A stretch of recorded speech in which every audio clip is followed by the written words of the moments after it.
Kun Raadiyoo Sagalee Oromooti. Raadiyoon Sagalee Oromoo torbanitti guyyaa 3 wixata roobii fi sanbata galgala keessaa sa'a 7 hamma 7 walakkaatti kan isiniif darbu. Tamsaasni dambalii gabaabaa meetir baandii 16 yookaan kiiloo heerzii 17,850 fi karaa intarneetii oromovoice.org darbu kun amma jalqaba. Kun Raadiyoo Sagalee Oromooti.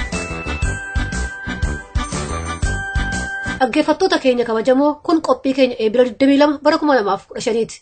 Har'a tibbanaaf mala jireenyaa qabna. Dassuu tibbanaan maal irratti xiyyeeffata? Qophii tibbanaa har'aatanis kabaja guyyaa gootota Oromoo biyya Neezerlaandii keessatti kabajame irratti kurfii qabna. Mala jireenyaa keessatti Aliyyi Galatoommoo akkana nuun jedha. Sagantaa addaa keessatti hin danda'uuf hin danda'an illee matama abbaa keessa jira jedha. Dursa kan dhiyaatu oduudha. Kan isin keessummeessu Analisee Odaajooti. Oduu kan dhiyeessu immoo Dhaabasaa Jiraati. Akka mooltan dhaggeeffattoota keenya oduu sa'aatii kanaaf qabnu sin dhageessisa. Tarkaanfii gara jabinaan lammiilee meeshaa malee irratti garee Islaamic State jedhamuun fudhatame balaaleffachuun itti fufe. Lammiileen Itoophiyaa 40 ol ta'an ammallee garee kanaan qabamanii akka jiran odeessi ba'aa jiru ni hubachiisa.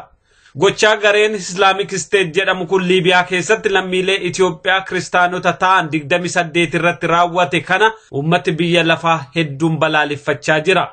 Akkasumas biyya keessa ummati hiriira bahuudhaan balaaleffateera. Finfinnee keessatti dargaggooti aariidhaan waltajjiitti bahuudhaan gochaa kana kan balaaleffatan yoo ta'u, mootummaan Itoophiyaas gadda guyyaa 3 labsuudhaan alaabaan biyyattii akka gadi siqee balali'uu murteessee jira. Abbootiin amantii akkasumas waldaaleen hawaasaa fi mootummoota biyyoota garaagaraas balaaleffannaa isaanii itti fufanii jiru. Addi bilisummaa Oromoos ibsa guyyaa har'aa jechuunis ebilaa 22 bara 2015 baaseen gochaa hamaa fi gara jabinaan raawwatame kana balaaleffateera. Gochaa bineensummaa akkanaa ulaagaa kamiinuu fudhatama kan hin qabne ta'us dabalee hubachiiseera. Abaawwan akka ibsetti tarkaanfiin loogummaa amantii irratti hundaa'uun namoota harka qalleeyyiif siviilii irratti fudhatame kanaan gaddatti dhaga'ame maatii lammiiwwan gaaga'amne irra ga'eef ibsa jajjabinaa dabarsee jira. Loogummaa bifa kamuu uummataaf lammiilee miidhu kamuu jabinaan kan dura dhaabbatu ta'uu kan ibse addi bilisummaa Oromoo hiree kanaanis hundee rakkoo lammiilee Itoophiyaa balaaf saaxile kana hawaasa addunyaa akka hubatu yaadachiiseera. Uummata Oromoo haalleen ulfaatoof walxaxoo ta'an qormaata jabaa saba tokkoof akka namaattis gaaddisa yaaddoo uumaa jiranii fi naannoo keenyaaf addunyaa kanarratti dorrobaa jiru kana hubatuun haalleen adda addaan osoo hin butamne mirga isaa kabachiisuuf qabsoo isaa fuulduratti akka jabeessu adda bilisummaa Oromoo dhaameera. Uummataa fi ilma namaa kamiifuu kabajaa qabaatuun bakka jiru hundatti jaarmiyaasaa fi waliisaaf dirmatuun akka socho'u abaa'oon jabeessee hubachiiseera. Dhaggeeffattoota keenya idda istuudiyoo seenne oduun nu ga'e akka hubachiisutti magaalaa Finfinnee keessatti hiriirri mootummaadhaan waamame gara jeequmsaa fi mormitti jijjiiramuusaa odeessi nu ga'e hubachiiseera. Akka odeessa nu ga'eetti ministeerri muummee Itoophiyaa Hayilamaariyaam Dassaaleeny hiriirtotaaf haasaa kan godhan wayita ta'u wayita isaan haasaa dhageessisaa turanitti hiriirtonni kunneen mormii dhageessisaa turaniiru.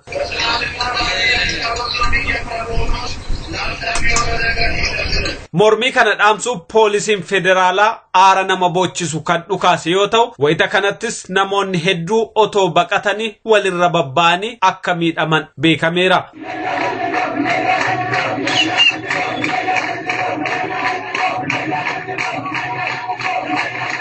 Haala kanaan walaleellaan guddaa adeemsifamaa akka turee fi sagaleen mormii guddaallee dhageessifamaa akka ture hubatameera.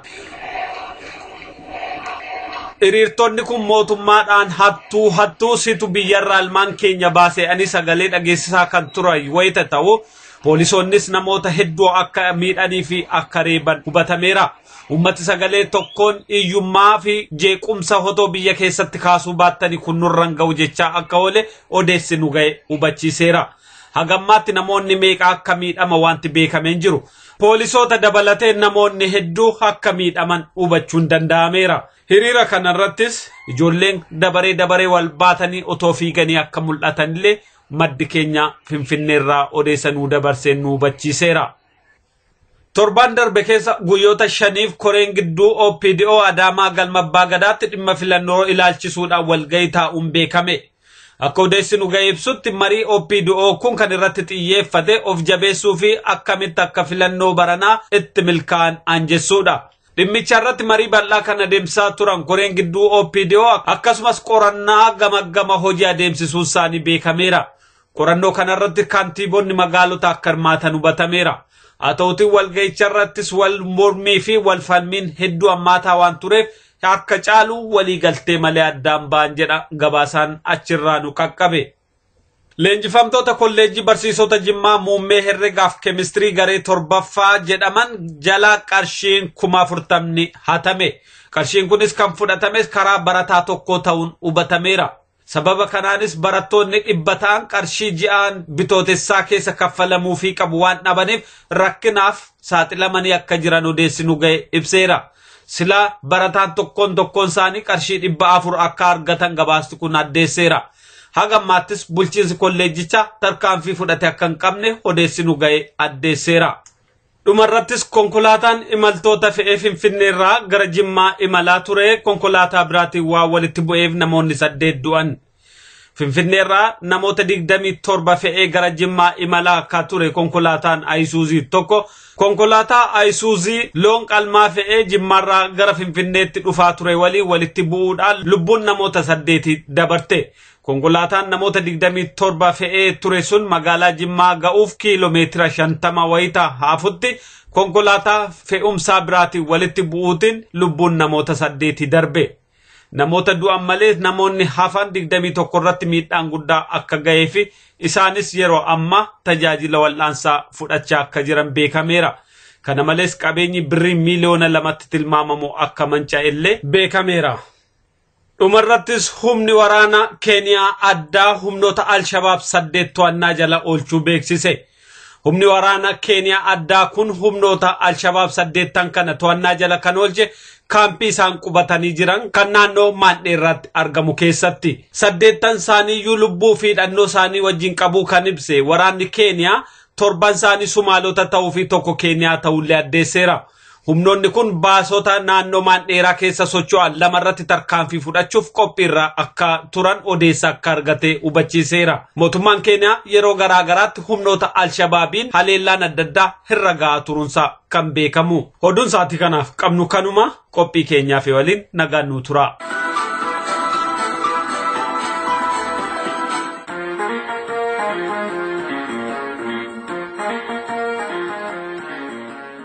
Qophii tibbanaa.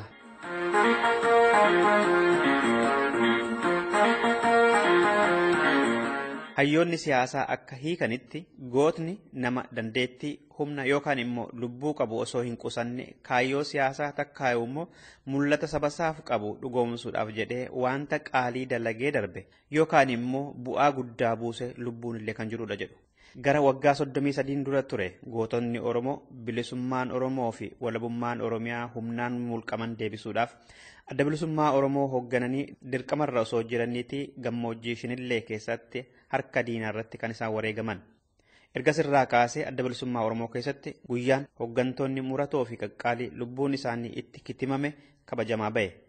Amma immoo akkuma saba kamiiyyuu Oromoo birattis guyyaan gootota Oromoo hawaasa Oromootiin bal'inaan kabajamaa jira.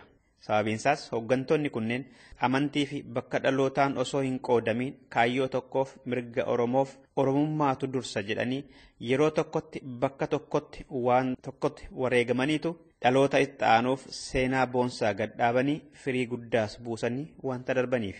Qophii tibbanaa har'aatanis kabaja guyyaa gootota Oromoo biyya Neezerlaand keessatti kabajame irratti kurfii qabna. Isa gaafa eebila 18 magaalaa Amersfoortitti kabajame irratti hundoofne kutaa tokkoffaasaa. Ayyaana kanarratti Oromoonni hedduun addatti immoo dargaggoonni Oromoo irratti argamanii miidhagina dabalaniiru sirnichaaf. Jalqabarratti dura ta'an hawaasa Oromoo biyya Neezerlaandis obbo Maatiyoos Booboo uummata baheetiin anaa dhufuu jedhan. Sagantaa kana fakkaatu yeroo jalqabaatii fi hawaasa Oromoo Neezerlaanditti kan qophaa'edha. Kun hedduu waan nama gammachiisudha. Guddina yookaan jijjiirama illee dhiyaate jechuudha.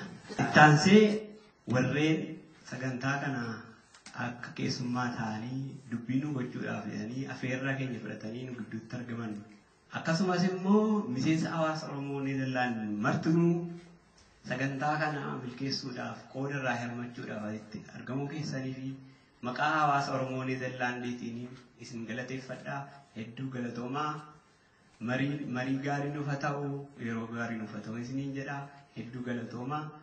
Akka haalaa fi sirna gaarii irraa qooddannee irraa hirmannu nuuf haa ta'u galatoomaa isiniin jedha. Itti aansuudhaan akkuma aadaa Oromootti sirni kabaja sanaa eebba manguddootiin baname. Barii nagaa. Bariin nagaa, ardaan nagaa, reerii nagaa, dheedii nagaa, diqqaan nagaa, guddaan nagaa, dhalii nagaa, dhalchii nagaa, gadaan nagaa, gadaammojjiin nagaa, raabii nagaa, kuusii nagaa, kuusi goseen nagaa, uchi Oromoo ta'inna bakki jirtuuf hundaan nagaa, Oromiyaan nagaa, akaabaa nagaa, kakibbaa nagaa, kadhiyaa nagaa, kabibgaleessaa nagaa, qabsoon nagaa, qabsaan nagaa, barataan nagaa, qotataan nagaa, tiffataan nagaa, oraa bulaa deeffana injifannoo uummata Oromoo. Itti fufees faaruun gootota dargaggoota Oromoo fi weellistuu Angaatuu Baalchaatiin dhiyaate. Yaa sabboona Oromoo kan qabsoorraa dhuftee mirga saba keetiif yaallee wareegamtee seenaan ni yaadata yoomiyyuu maqaa kee akka naanii naftuun ni baafna gumaa kee akka naanii naftuun ni baafna gumaa kee hin gabroomu jettee diina kee mormitee daandii kan qabsoodhaa saba keetiif taatee bilisummaaf jettee goonni wareegamte itti fufna qabsoo kee ni baafna gumaa kee inni irraanfatamtu taasan dagatamtu yaadatamaa seenaa kan fagoo mul'attu riikicha nuu taatee qalamee keetiin jaarte yaasa Oromummaa lubbuu keetiin jaarte maal wayya reegaa Oromoo maal wayyaa harka wal qabannee bilisoomuu wayyaa maal wayya reegaa lammii koo maal wayyaa irree tokko taanee bilisoomuu wayyaa harka wal qabannee bilisoomuu wayyaa yaa sabboona Oromoo kan qabsoorraa dhuftee mirga saba keetiif jaallee wareegamtee seenaan ni yaadata yoomiyyuu maqaa kee akka naanii naftuun ni baafna gumaa kee akka naanii naftuun ni baafna gumaa kee.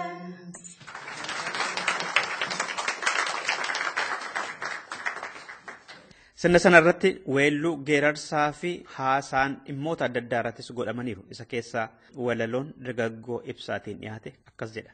Ebla 15 guyyaa guyyaa dhaamsa walii dhaame guyyaa qoonni Oromoo diini lolaafame guyyaa hayyuun sabaa itti wareegame guyyaa gadda cimaan itti yaadatame guyyaa dungoo dhiigan itti qabsiifame guyyaa qanqeen qabsoo itti kabajame kan haqa isaa osoo falmu ajjeefame kan haqa isaa osoo falmu ajjeefame kan harka diinatiin lubbuu wareegame gara nyaatti malee diini lolaafame goonni duruu gootaa yoom lubbuu isaaf sarme amantii fi kutaan gosaa yoom qoodame harka diinaa buunaan walirratti dhume nu gargar hin baanu amantiin qoodamne kaayyoo Oromummaa qofaaf manaa baane yoo fixan walumaan nu fixaa jechuun deebii kenne ebli 15 kanaaf moggaafame guyyaa seenaa qabu kanaaf yaadatame guyyaa hayyuun sabaa itti wareegame guyyaa hayyuun sabaa itti wareegame.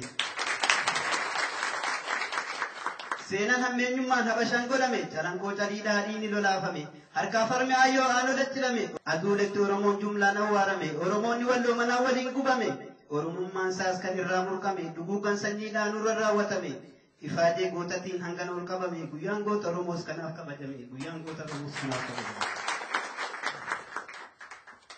Yaa goota Oromoo kan lubbuun hobbaate gaachana gootummaa saba keetuu wiirtee lubbuu tee wareeguun ijatee nabantee galata uuman qabne saba keetiif taate gabrummaa sabni koo hin baadhatu jettee ufii wareegamuun nu wallaalaa baaftee kabajaa namummaa lammii keetti hortee ijatee najaamte hanga tokko bantee daandii bilisummaa turrerra nu keette gootummaa keessaniin kabajaan argamte gootummaa keessaniin kabajaan argamte. Lammii koo Oromoo kaa wal kakaasaa bakka jirtan maraa tokkummaa jabeessaa xiqqaa guddaa keenyan jaalala baay'isaa kan darbe seenadha isa seenaaf dhiisaa seenan bara maraa yoomuu ni galmeessaa kan hafetu caalaa boruuf qopheessaa bakka jirtan maraa waamaa wal gurmeessaa tokkummaa jabeessaa irree waliif tumsaa hayyuu keenya maraa qabaanuuf jabeessaa dogongora xiqqoo gorsaa wal sirreessaa waan xiqqoof mufachuu bira kutaa dhiisaa gabrummaan matarraa nurratti shubbisaa bara dhufaa dabraa yartuun nama geenne manatti nu ajjeessaa lubbuu du'an oolleef maaf taana dabeessaa lubbuu du'an oolleef maaf taana dabeessaa. Gabrummaan nuuf ga'a kaanii falmanna yeroo itti laannu qabsoo finiinsina biyya teenya sooree harkatti deeffanna aadaaf sirna gadaa deebifnee dhaabanna caalaa keenya odaa mallattoo godhanna dhugaan dirree jirti jabaadhaan ni moona oromiyaan teenna ofii nuuf bilchina gadaan gadaa bilisummaa nuuf haa taatu injifannoon uummata oromiyaan nu bilchina. Iddoo ulfaachuu keessumattaa akka gaariitti rukutaati. Dargaggoon kun yeroodhaan oolu abbee saba kanaati. Iddoo ulfaadhu galatoomuu jedha isinis ulfaadhaa galatooma.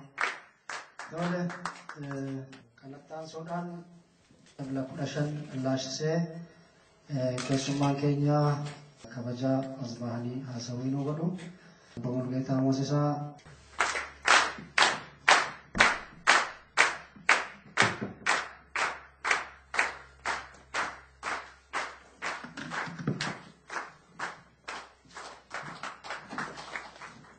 Galatooma keessumattuu har'a hawaasni Oromoo Neezerlaand waan lama gugurdaa walitti qabee qopheessuu isaatiif galata qaba.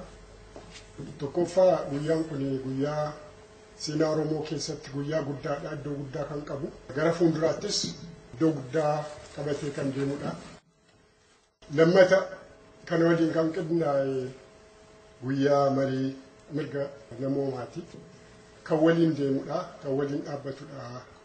Sagantaa kana waliin deema maaliifi jagnoonni keenya gootonni Oromoo kan ittiin du'ani mirga saba isaaniitiif, mirga namaatiif dhugaa dubbachuudhaaf kan baay'ee na gammachiise ergaa guddaan ani otoo hin dubbatin dardarri keenya tokko ibsaa akka gaariitti waan barbaachisu dabarseera. Wanti jedhu tokkoffaa gootota Oromoo yeroo yaadannu gootota Oromoo yeroo jennu mooraan nuti keessa dhaabbannee yaadannu murteessaadha. Maaliifi mooraa adda addaatu jira. Tokkoo fi jagna kan ta'e kan biraatiif immoo gantuudha jedha. Kanaaf mooraan nuti keessa dhaabbannee yaadannu yeroo jedhu mooraa sabni Oromoo bilisummaa isaa mirga isaa dhabee mooraa sabni Oromoo qabeenya isaa lafti isaa saamamee jireenyi isaa irraa ari'amee itti dararamaa jiru mooraa ijoolleen ilmaan Oromoo kan gadda dhalatan rasaasa diinaatiin itti du'an mooraa sana keessa bilisummaa fi walabummaa biyya isaa ummata dhabe mooraa sana keessa dhaabbannee yoo yaadannedha. Jagnoota Oromoo eenyu akka ta'an maal akka ta'an maaliif lubbuun isaanii akka darbe kan beekne yeroo sanaa jechuudha. Jagnoota Oromoo yeroo jennu gara duubaatti seenaa keenya keessatti jaarraa tokkoof walakkaa duubatti deebinee mirga saba isaanii eegsisuudhaaf kan lubbuun isaanii darbe seenaa keessatti gara fuulduraatti gaafa biyyummaa keenya, namummaa keenya, eenyummaa keenya mirkaneessinu kan gara fuulduraatti illee seenaan isaanii seenaa qabsoo saba keenyaa keessatti iddoo guddaa kan qabu hedduudha. Maqaan isaanii kan hin kaane kan hin beekne hedduudha. Maqaa isaanii kan kaafnu isaan duwwaa miti jagnoonni keenya, isaan duwwaa miti gootonni keenya. Maqaa isaanii warri hin kaafne kumaan kan lakkaawwaman diinaan otoo falmanii seenaa qabsoo keenyaa keessatti kan dhuman har'allee ijoolleen gadda dhalatan kan itti du'aa jiran mana hidhaatti kan du'an akka nama tokkoottis roorroo alagaan saba keenyarra gahu garaa isaanii booressee kan bahanii akka nama tokkootti du'an hedduudha. Maqaa isaanii hin kaafne maqoota jagnoota jennee akka fakkeenyaatti kaafnu waliin kan dhuman kumaan kan lakkaa'amu waan jiraniif hundi isaanii gara fuulduraatti seenaa Oromoo keessatti iddoo guddaa akka qabaatan beekuun nurra jira. Dhaggeeffattoota keenyaaf kanarraa kanumaan xumuree irraa guyyaa gootota Oromoo laalchisee haasaa Obbo Muluu Geetaan taasisan kutaa lammaffaasaa qophii torbee keessatti qabannee deebina. Nagaatti. An Dassuu Duulaati.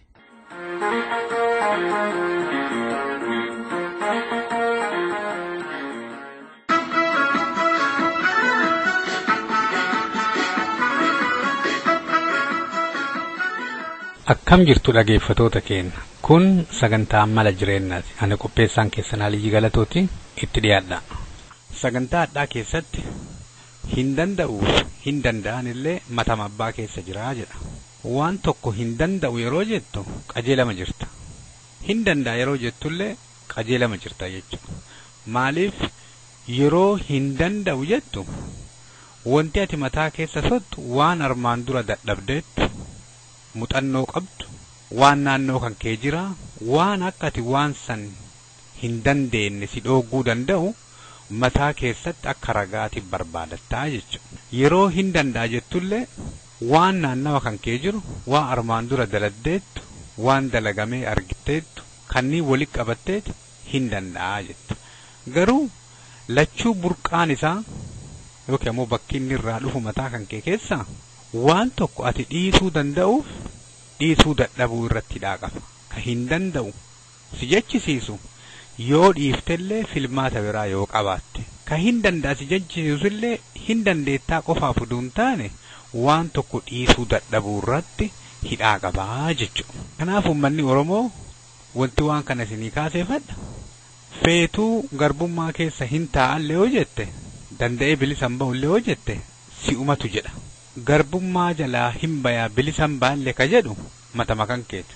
Yoo garbummaa jala taa'a jette ragaa walitti qabatta jechuudha. Waan garbummaa jala taa'uun sirra jiru warri kun nu ajjeesaa warri kun akkana nu godhaa warri kun akkana jedheera humna guddaa qabanii waraana miiliyoona tokkoo qabanii horii diidaa argatanii faranjii gargaaraa teknoolojii qabanii isaan wal dhagayanii nama keenna laalaa namni keenna gatii hin qabu waliin dhaga'u yeroon hin dhufu takkumaa yoom akkana goonee beennaa takkumaa Oromoo yoom akkanaa beekaa Oromoo namaan beeku yoom wal dhagaye yoom hojjete yoom qabsaa'e waraanni isaa maal godhe waan barbaadde laakkaachoo hin dandeetta jechuudha. Yoo hin danda'uu jette wanti ati laakkooftu kunniin martuu hedduun isaa dhugama. Hin danda'a yoo jettellee waa hedduu laakkaa'uu hin dandeetta. Fakkeenyaaf hogganoonni Oromoo waggaa 35 dura yeroo namni Islaamaa achi bahe Kiristaanaa achi bahe namni martuu an Islaama jedhee as bahee nafsi ofii hambisuu hin danda'a ture. Garuu akkasitti godhuu isaanii qajeelaa waan hin taaneef jecha yeroo san wareegaman jechuudha. Mallattoo tokkummaa uummanni Oromoo amantiin uduun taane qeerraa dhufeen uduun taane akka Oromootti dhaabateeti bilisummaa ofiitiin mormuu qaba. Yoo nu adda baane uummanni Oromoollee adda ba'uu hin mala jedhaniiti yeroo san wareegaman. Kunoo dargaggoonni meeqatu yuunivarsiitii yaa'aniiti ummata keenya qotee bulaa keenyarraa lafa fudhataniiti nu cadhifnee teennee barannee hujii dalaguun qajeelaa miti. Waan kana hambisuuf cincaa ta'uu qabna jedhanii hiriira bayaniiranii. Aadaan keenya baay'ee guddataara. Kunoo sirba adda addaatiif bayaa. Fiilmii adda addaatiif bayaa. Addunyaa kana keessatti wanti Oromoo jettee akkuma biyyuma biraa wanti martuu gayyaa'a wanti Oromoo. Aadaa bareedaa qabna.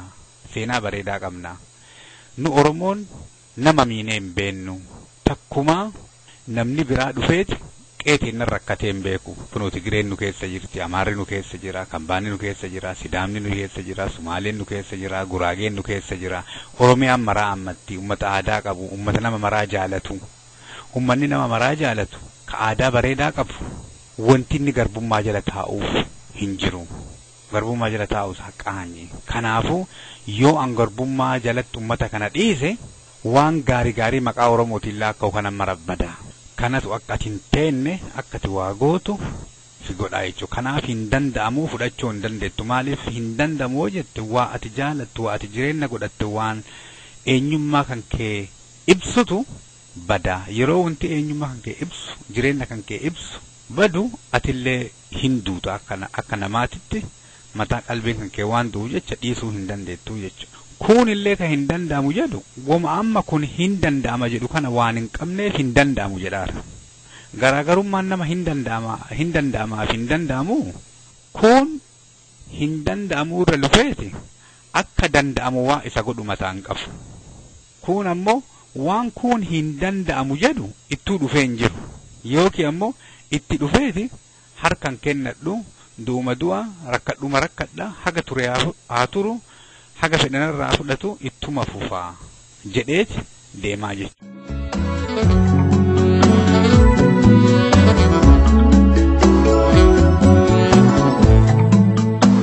Diinan keenya hedduu duriis tahe amma akka bilisoomnu hin fedhan gonkumaa. Diinan keenya hedduu duriis tahe amma akka bilisoomnu hin fedhan gonkumaa.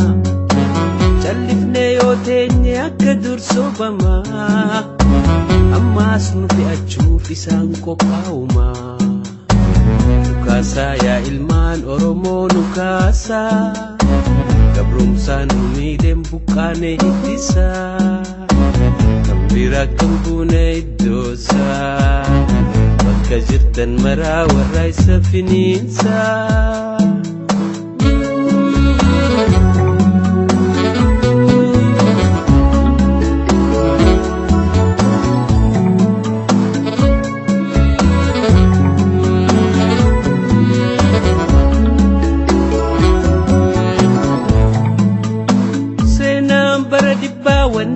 Barsifte diinan nuun firoomu hogguutti jallatte. Seenaan bara dhibbaa wanni nu barsifte diinan nuun firoomu hogguutti jallatte. Nuuf bakka bu'eetti daranuu waywaata ifnu dagachiisee barnu galaafata.